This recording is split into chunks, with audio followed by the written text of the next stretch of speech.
kita semalam, kemarin malam itu, bahwa acara tetap akan membahas nasab, karena di situ memang saya diundangkan untuk membahas nasab.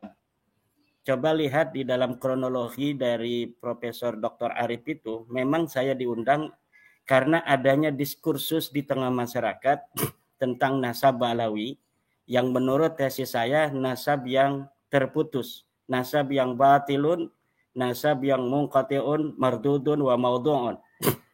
Disitulah LP2M mengundang saya kan.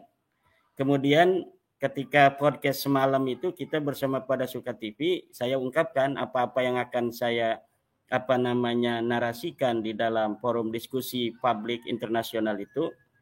Lalu pagi-pagi itu dari Rabita Alawiyah menghubungi pihak panitia, Mas Yusuf.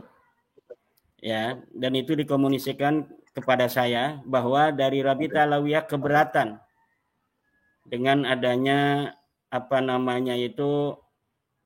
diskusi publik yang akan diselenggarakan 10 September itu membahas nasab. Mereka dari pihak Rabita Alawiyah inginnya hanya membahas sejarah, dan sudah ditentukan yang akan dikirim adalah Alwi Alatas dan Hanif Alatas. Dan itu ada screenshotnya dikirimkan pada saya, kepada panitia, untuk agar saya juga memperhatikan bersama-sama, karena memang pihak UIN itu kan di jalan tengah. Mereka ingin acara ini berjalan tetapi sesuai dengan kesepakatan bersama. Nah, itu kronologinya seperti itu. Mereka dari pihak Rabita Alawiyah mengirim SMS kepada pihak panitia agar 10 September itu tidak membahas nasab, hanya membahas sejarah saja. Kemudian ya mereka meminta dari Rabita Alawiyah itu untuk pihak panitia membuat sebuah video yang menyatakan bahwa benar tanggal 10 September itu tidak membahas nasab, hanya membahas sejarah saja. Cuma rupanya belum sempat ini dari pihak panitia untuk membuat video itu. Akhirnya mungkin terjadi sebuah hal-hal yang di luar kendali, yaitu datangnya dari yang mengaku sebagai dari Mabes Polri itu bahwa acara jangan sampai kalau bisa dilaksanakan karena ada ancaman-ancaman keamanan. Itu mungkin kronologisnya itu. Jadi memang gara-gara Pada Suka TV itu dari mereka menonton. Ampun ini. Kalau bisa disalahkan ini yang ajak podcast ini. Karena memang ini Pada Suka ini kompor kan. Jadi setelah Pada Suka ini kan ditonton oleh bukan hanya di Indonesia, Pada Suka ini Mas Yusuf, ditonton juga oleh dari Yaman, dari Mekah, dari Malaysia. Ini banyak orang yang sekarang sedang memperhatikan isu-isu nasab, dan salah satu channel favorit mereka adalah Pada Suka TV untuk mendapatkan informasi tentang bab nasab yang sedang terjadi diskursus di Indonesia ini. Maka Rabita Alawiyah ketika melihat Pada Suka TV, mereka mungkin gimana gitu kan, mereka berani gitu kan membuat framing untuk datang dan sebagainya. Kalau bisa jangan bahas sejarah saja, tapi bahas nasab, kan dalam videonya begitu. Tetapi dari belakang mereka mengatakan tidak boleh bahas nasab kan. Nah, itu yang sebenarnya terjadi, dan itu masih ada buktinya berupa screenshot SMS atau WA yang disampaikan kepada saya sebagai dari pihak UIN mengharapkan acara itu sebenarnya terjadi, dilaksanakan, tetapi dengan kesepakatan bersama itu.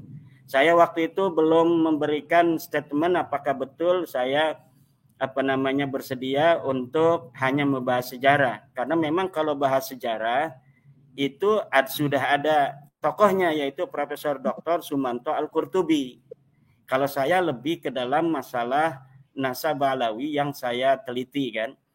Jadi saya tadinya itu kalau misalnya sampai terjadi, ini luar biasa sekali, tapi apapun yang terjadi saya respect apresiasi terhadap UIN Wali Songo yang telah berupaya untuk mendudukkan bersama pihak-pihak yang sedang berdiskursus ini agar ada solusi di tengah-tengah masyarakat. Walaupun itu bukan keputusan, hasil diskusi itu adalah kesimpulan bukan keputusan. Tetapi minimal masyarakat akan melihat bagaimana sih dalil-dalil yang diberikan oleh saya sebagai orang yang telah secara yakin meyakinkan hakul yakin bahwa Balawi ini memang bukan keturunan Nabi. Lalu bagaimana dalil-dalil yang akan diberikan oleh Rabita Alawiyah untuk mengkanter daripada tesis saya itu? Ini mungkin masyarakat sangat menunggu itu. Karena memang diskusi itu ada yang dilakukan untuk ma'rifatu haqiqati syai'i bil yakin, ingin mengetahui hakikat sesuatu dengan yakin, yaitu tahaqquq wa tasabbut. Ada juga diskusi yang dilaksanakan hanya ingin mengatakan bahwa kita belum menyerah gitu. Seperti diskusi yang sedang akan dilaksanakan di Rabita Alawiyah, yang mereka mengundang beberapa orang dengan forum tertutup. Itu bukan diskusi untuk ma'rifatu haqiqati syai'i bil yakin, tetapi hanya untuk mengesankan kami belum menyerah gitu. Kami masih struggle for eksistensi. Kami masih struggle untuk belum menyerah bahwa kami bukan cucu Nabi. Tidak. Nah itu yang sedang diupayakan, dan kita memahami itu sebenarnya ya. Saya sangat memahami sebagai seorang yang meneliti dari nasab Balawi ini, bagaimana posisi psikologis mereka di dalam menghadapi sebuah kenyataan bahwa ketika diteliti apa-apa yang telah mereka yakini selama ini, ternyata setelah mereka juga ikut meneliti dari tulisan saya itu, mereka kemudian mencari maraji saya itu, mereka melihat kitab yang saya sebutkan, ternyata memang tidak ada ini. Ternyata memang tidak ada sebuah kitab nasab pun yang ditulis dari abad ke-4 sampai abad 9 yang menyebutkan bahwa Ubaid leluhur mereka ini anak Imam Ahmad bin Hanbal, Imam Ahmad bin Isa, seorang keturunan Nabi yang terkonfirmasi. Ternyata benar loh, Ubaid ini nggak ada di kitab-kitab nasab dari mulai abad 4 sampai abad ke-9. Oh, ini katanya Imaduddin ini mengatakan leluhur mereka Faqih Muqaddam, Sohib Mirbat, Ali Qoli Qasam, Ubaidillah, yang katanya imam itu tidak ada di dalam kitab sejarah sama sekali. Setelah mereka juga melihat referensi-referensi saya, dilihat di dalam kitab-kitab sejarah yang saya sebutkan, oh memang kok tidak ada ini. Dalam kitab sejarah Musallam Al-Lahaji di abad ke-6 tidak ada itu nama leluhur mereka. Dalam kitab sejarah Al-Kamil fit Tarikh tidak ada leluhur mereka. Dalam kitab sejarah As-Suluk tidak ada leluhur mereka. Dalam kitab sejarah Al-Ataya As-Saniyah di Yaman tidak ada. Ulama-ulama yang disebutkan, ulama-ulama di Mirbat disebutkan, ulama-ulama di Tarim disebutkan pada saat di mana Faqih Muqaddam itu hidup, ternyata Faqih Muqaddam tidak disebutkan sama sekali. Itu mereka mulai gundah gulana gitu kan. Tetapi bersama dengan itu kemudian mereka mencari alibi-alibi historis untuk dapat meyakinkan kepada diri mereka sendiri, terutama juga kepada orang-orang yang masih mendukung mereka, bahwa tidak disebutkan bukan berarti orangnya tidak ada. Tidak disebutkan bukan berarti mereka bukan cucu Nabi dan lain sebagainya. Inilah yang akan terjadi nanti. Kita akan lihat dari tanggal 7 yang kami ini diundang, tapi kami sudah firm bahwa kami tidak akan datang dalam forum-forum yang tidak netral seperti di Rabita Alawiyah itu, bahwa dalil-dalil yang mereka sampaikan sama sekali tidak akan bisa menjawab daripada tesis saya itu. Kenapa saya bisa berkeyakinan seperti itu, Mas Yusuf? Karena algoritma dari abad 9, bagaimana penyambungan usaha-usaha itu dilakukan, itu sangat terbukti nyata bagaikan matahari di siang hari. Bahwa memang nasab mereka itu dipabrikasi pada abad ke-9 dengan mencangkok, mengokulasi sebuah nasab seorang ulama di abad ke-8 atau di abad ke-7 ya, 620 Hijriah, yaitu Abul Jadid, untuk disebutkan sebagai saudara mereka tanpa adanya sebuah dalil dari kitab yang semasa atau yang mendekati dari keberadaan Syarif Abul Jadid bahwa dia adalah saudara dari Alwi, leluhur daripada Ba'alawi. Sama sekali tidak ada.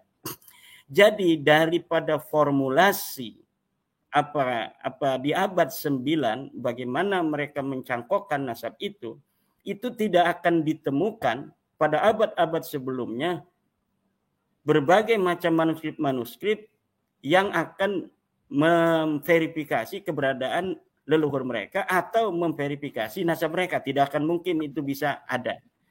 Rumel Abbas sudah berusaha untuk menjawab kesunyian itu dengan mencari manuskrip, sanad-sanad. Tetapi itu sudah dapat dibuktikan sanad itu sanad yang palsu. Karena sebuah sanad itu tidak akan berdiri sendiri, dia akan menyebut nama-nama dari orang-orang yang bisa jadi orang itu masyhur dan juga yang tidak masyhur. Nah, dari orang-orang yang masyhur itu kemudian kita bisa untuk mengkaji apakah betul dia mempunyai murid seseorang ataukah dia mempunyai guru seseorang yang disebutkan dalam naskah itu. Dan dalam naskah-naskah yang diberikan oleh Rumel Abbas untuk menjawab keterputusan nasab Ba'alawi ini, terbukti bahwa manuskrip itu manuskrip wayang, manuskrip palsu. Kemudian mereka juga bermain di dalam kancah epistemologis.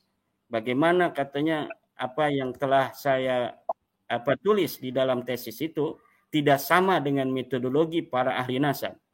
Sebenarnya saya tidak terlalu ingin memberikan bagaimana metodologi ilmu nasab itu, karena saya yakin mereka sudah paham sebelumnya seperti itu. Tetapi ketika saya melihat bahwa mereka juga tidak memahami metodologi ahli nasab di dalam menetapkan nasab, terpaksa akhir-akhir ini saya menulis juga tentang metodologi ahli nasab seperti yang telah saya jawab untuk seorang pembela Ba'alawi dari Madura. Bagaimana metodologi ilmu nasab, bagaimana kitab Rasail fi Ilmil Ansab menyatakan tentang cara menetapkan nasab, bagaimana kitab Muqaddimat fi Ilmil Ansab menyatakan teori isbatin nasab, bagaimana kitab Usul Ilmin Nasab wal Mufadalah bainal Ansab menyatakan teori-teori ilmu nasab, dan semuanya itu sama. Karena ilmu nasab adalah termasuk di dalam ilmu sejarah, maka ilmu nasab itu teori cara untuk menelitinya itu mirip dengan teori ilmu sejarah, yaitu heuristik, kemudian kritisasi sumber, kemudian interpretasi, dan yang terakhir adalah historiografi. Dan dari sana kita telah dapat menemukan sebuah kesimpulan yang sangat meyakinkan bahwa Ba'alawi ini memang bukan turun Nabi. Ditambah kemudian disyahidi dan dihakimi oleh tes DNA dari beberapa sampel, 180 sampel dari keluarga Ba'alawi yang telah jelas hasil daripada tes DNA mereka adalah berhaplogrup G yang dinyatakan oleh para ahli sebagai bukan keturunan Nabi, karena keturunan Nabi harus sama dengan orang-orang Arab, yaitu J1. Itu yang bisa saya sampaikan, Mas Yusuf. Jadi saya kalau untuk yang telah diputuskan oleh UIN Wali Songo itu sangat mengapresiasi, dan kita juga menerima kalau memang itu sudah menjadi keputusan UIN, walaupun saya kecewa ya. Oleh karena itu saya setuju dengan Profesor Henry Subiakto yang mengusulkan bahwa acara ini harus digelar dengan tempat yang netral, tempat yang ilmiah, yang netral. Dan saya mengusulkan Forum Rektor Indonesia untuk mengadakan acara diskusi ilmiah di tempatnya, bisa di dalam negeri, di luar negeri, atau di mana saja, bisa secara offline, bisa secara online, tidak usah pakai massa, tidak usah pakai orang yang hadir, cukup saya dan Rabita Alawiyah, saya bersama beberapa teman dan Rabita Alawiyah, kemudian dihadiri oleh para profesor, para rektor dari seluruh universitas yang ada di Indonesia. Setiap universitas kemudian mengirimkan seorang pakar sejarahnya yang harus juga didampingi oleh seorang yang bisa baca kitab kuning. Itu bisa ada dari dalam universitas atau bisa mencari dari pesantren-pesantren, agar nanti di dalam bagaimana maraji, masadir, referensi yang diberikan itu kemudian kita langsung konfirmasi dari sumbernya yang tentunya berbahasa Arab itu. Nanti akan bisa dilihat oleh forum rektor dalam suasana yang akademis bagaimana kekuatan daripada sebuah postulat bahwa Ba'alawi ini bukan turun Nabi. Demikian Mas Yusuf dan Profesor Dr. Henry, juga Dr. Kiai Haji Udin.